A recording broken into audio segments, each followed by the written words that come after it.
Hi, this is David Shang. I am originally from Taiwan and came to the United States as a foreign student back in 1987 as a foreign student. Cannot believe this. What a time flies by so quickly. I still remember the first day I arrived in Minneapolis.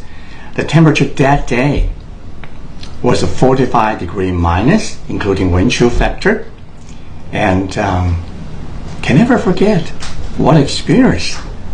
My parents, they were from China and they moved to Taiwan. And I think back in 1948 something, my father was a journalist. He worked for the nationalist news agency for central news agency for the nationalist government of that time in China. He was assigned to Taiwan for 2 weeks assignment. When the 2 weeks arrived, he was ready to go back to China. His boss sent him a telegraph and told him, he said, hey, you don't need to come back. My father was just so curious to know, because my father was the only child of his family. So he was just asking his boss, why can I go back? And his boss told him that the whole mainland China was fell into the hand of the communists. So the 2 weeks assignment for my father become a 50 years journey in Taiwan. I'm the only child of my family. So my mom from China to Taiwan as well. I have self-imposed a merit-based immigration system for myself, for my family. So my mom was the only one that I, in relative that I pick up in Taiwan and brought my mom here, because I want to make sure that I can stay close by to her and take care of her. And but I'm so happy my mom was here, very happy old lady now. And before I move on to the series of talks I to share with American fellows, this is pretty urgent. I think it's a long overdue. I have to make a disclaimer myself. I'm a Republican and I'm a Trump supporter. But all the following message I'd like to share with all the fellow Americans is purely bipartisan. It's more than just politics. It's involved our livelihood. The happiness, the pursuit of happiness for ourselves and for our generation is highly at stake right now. If we don't take action, our happiness guarantee under the Constitution might not be here for long, because our foreign hostile enemy is attacking us so bad, not offshore now, but here in America. And you'll know that the coronavirus originating from Wuhan province, Wuhan city of Hubei province in China, so serious, but I personally believe it's not natural virus, because I was there before and I knew that was man-made. It's a part of biochemical warfare, our enemy trying to destroy us. And I'd like to share with you, how should we do? How should we counter offense, counterattack to protect our way of life? It's purely bipartisan. During the last 8 years, I visited in China for over 25 times and 3 times with the U.S. federal government delegation, from the Commerce Department. I still remember back in 2016 in Beijing, China, January, we have a large gathering, lots of our official, communist official, lots of business, whatever leader, owner, whatever. I believe that's the espionage, spies on that crowd as well. Over 1,000 people in Kunlun Hotel in Beijing, China. The leader of our group from Department of Commerce was a very wonderful friend of mine, John. He said, David, today you need, you can make an introduction for your company in front of those folks.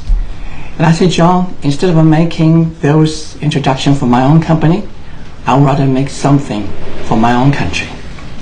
So jump on the stage the first sentence from my mouth was that I told everybody, because I speak fluent Mandarin, I don't need translator. So I say, ladies and gentlemen, I know your destiny better than you do. All our official, their official, communist official, their whatever business owner later want to call them, they look at me and say, this guy's crazy. How can you say they know our destiny better than we do, I'm sorry. But I actually do. Because I share with my dream with the ranking official of the Chinese Communist back in 2016. I think the beginning of 2016. I said, hey buddy, I had a dream a couple of days ago. He said, what was the dream about? As I dreamed that a city in Beijing become a ghost town. People wearing shabby clothes, no food to eat, all kinds of disease ramping on China, on Beijing, citizen, resident, whatever. And the official told me, he said, this is impossible, David. We have a great economy. Our country is heading to a great prosperity now. It's not going to happen. But I told him, I say, buddy, I believe it's in my dream. I just want to share with you my dream. So that was my experience with it. And but I never thought one day, so quickly, 4 years down the road, Beijing is under high alert, and it's almost like a semi-martial law imposed in that city. And for whatever reason, my dream 4 years ago proven to be partial reality now. I remember back in my Chinese adventure, one time I had a food poisoned in Beijing, China. Almost died. They sent me to an emergency room, and I think 500 patients gathered in the emergency room. I was lucky to have a little small detachable chair on the corner of that emergency room. Fortunately, my whatever relative gave me a room the other day, next day, gave me a bed next day. And when I was, in that scrolling around that little chair over there, I would feel so painful. But but only 500 patients in the emergency room. How can they do? And then eventually I realized, because they introduced me, taking me to some good hospital later on, so-called their good hospital, gave me some wonderful treatment. And I finally started realizing how the socialist medical system work. When Bernie Sanders talk about the wonderful socialist medicine free for everything, that's partially true. I realized that. I think when I copy those socialist medicine system in China, I understand this. So let me tell you a little bit about the socialist medicine, medical system work. I have a friend in Beijing, China. He died now. He had lung cancer that time. Lots of Chinese men, they smoke, they drink, sometimes they womanize a little bit, the prostitution house or whatever. So they got this kind of a disease very often. So when he got a lung cancer, I think the third stage, I believe, he went to the hospital. The first things from the doctor's mouth is not the recommendation of a treatment plan. The first things that come off the doctor's mouth was that how many real estate, how many houses, how many apartments you have. He said, well, I have 2. And because real estate in China was very expensive, especially in Beijing, places like that. He said, well, I have 2. So doctor said, you better sell 1 now. So he sell 1 with the proceeds, I think approximately $2 million US, and the doctor gave him several options. We have a local made medicine pill. We have like a joint venture produced a pill with a Germany, American, whatever. And then we have American made pill. What choice would you like to have? Of course, when you have a $2 million on hand, you want to extend your lifespan, right? He said, well, I want to have American. And the doctor told him, okay, that's wonderful. Because every pill, he had to spend $150 US for 1 pill. And every day, he needed to take 50 pills. So use $150 times 50 every single day. They $2 million extended his lifespan for 7 months, then he passed away. Because I understand that Chinese medicine, only 1% of Chinese medicine is totally free. The other 99% of the medicine is not free. If it's free, but was a condition attached. You know what condition attached? Because every time you go to the doctor, they say, okay, we have a different option for you. We have this, we have that, and then we have the most advanced one from the United States. And those pills, most of those American-made pills, I realized later on, was all failed the FDA test. So they sent it to China, have experiment over there. And the Chinese unethical doctors, hospital everywhere, sell it to the patients. Was a big, huge profit. Was almost no charge, free drug from the United States of America. And that's socialist. When they're in control, they use all kind of goodie to root you. Free this, free that. But if you ask this Bernie Sanders, hey, oh buddy, if you really do have a socialist medicine, what percentage of a medical bill or medical pill are free? He cannot answer that question, I can guarantee you, okay? It's off the topic today, but I just want to share with you how I feel about it because I experienced that myself. Unlike some of the folks here in America, they praise China.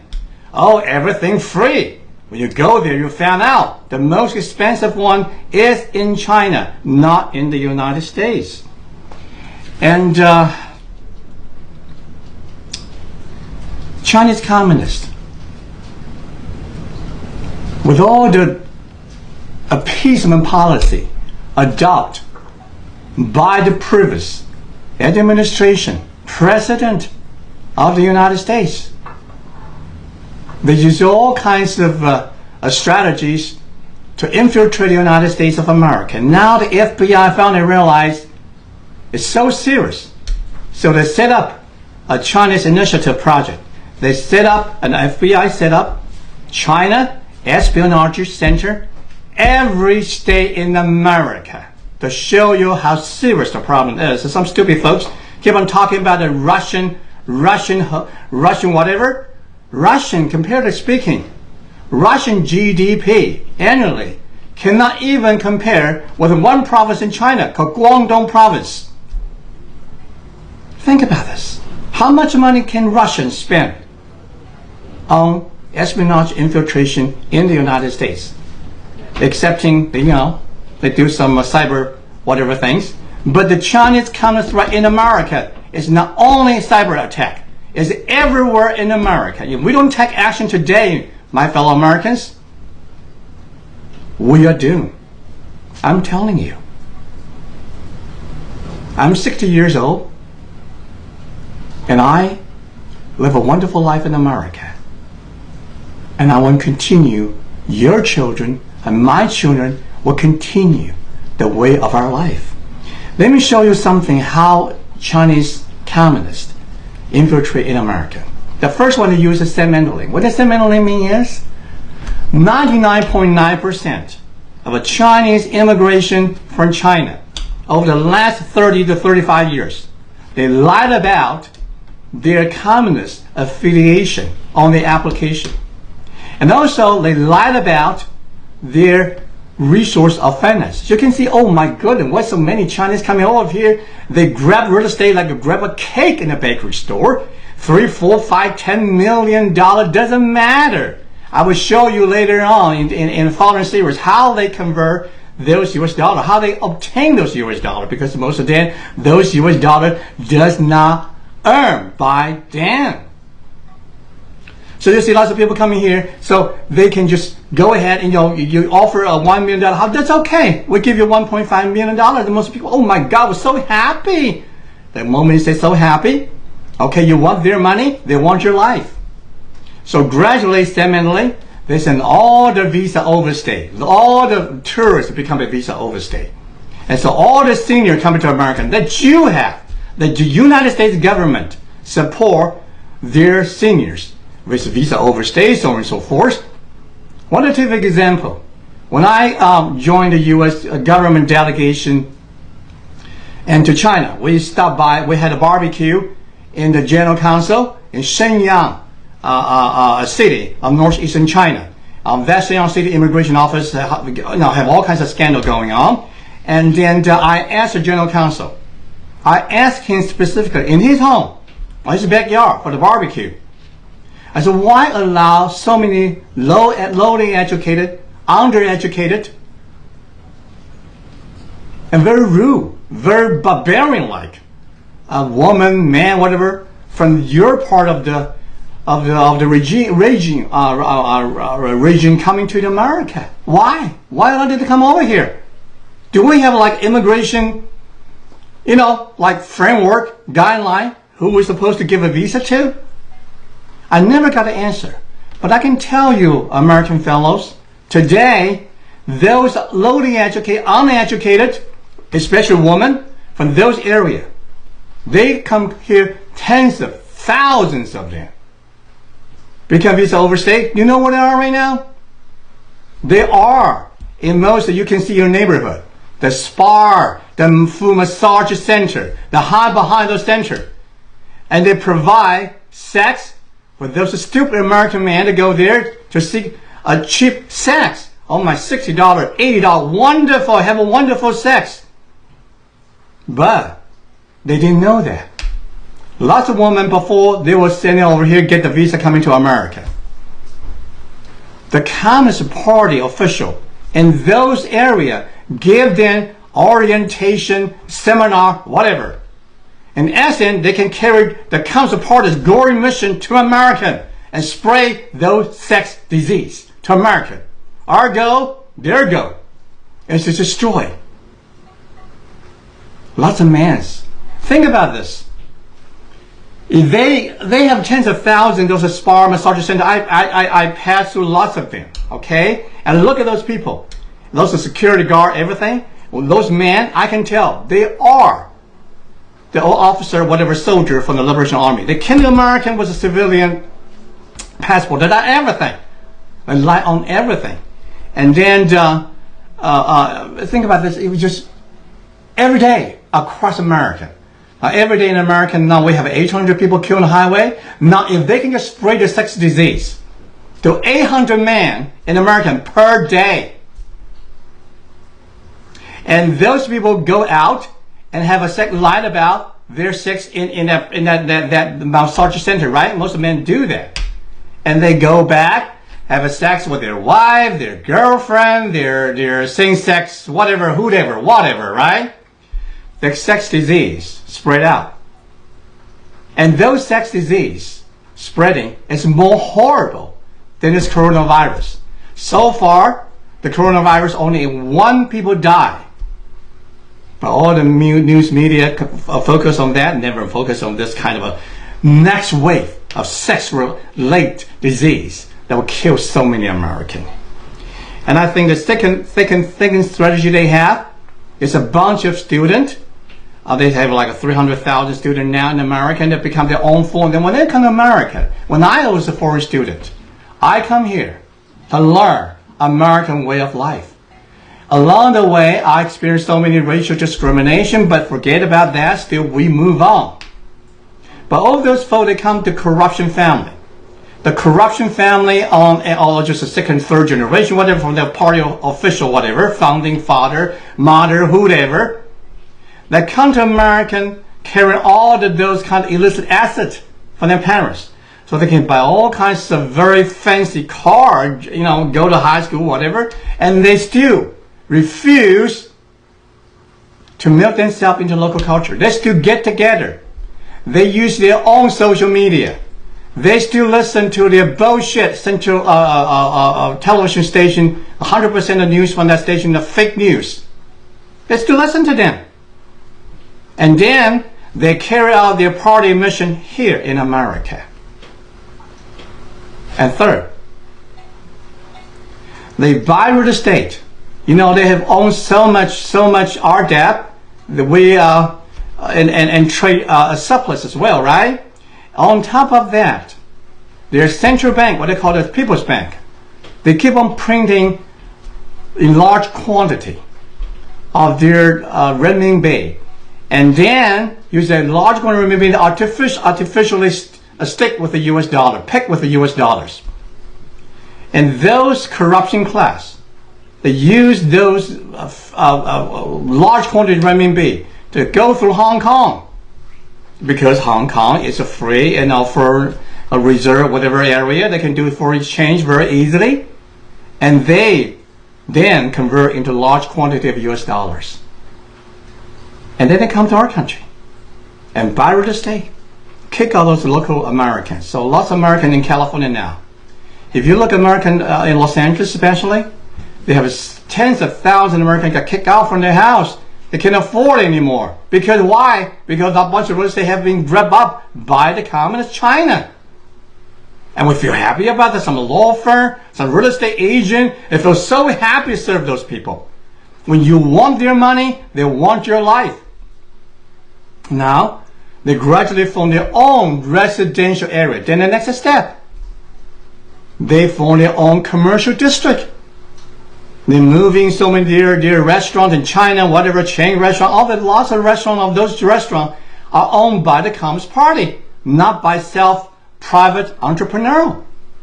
And then they raise up the price, lots of rental happy with that, eventually bought out the real estate and form their own commercial district.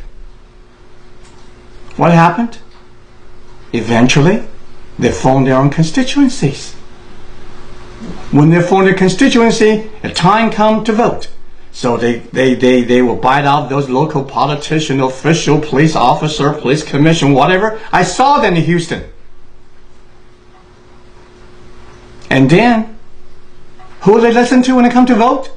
Not based on their personal opinions, not based on their democratic ideology, but based on the order from the party itself. Eventually, they will present their own candidate.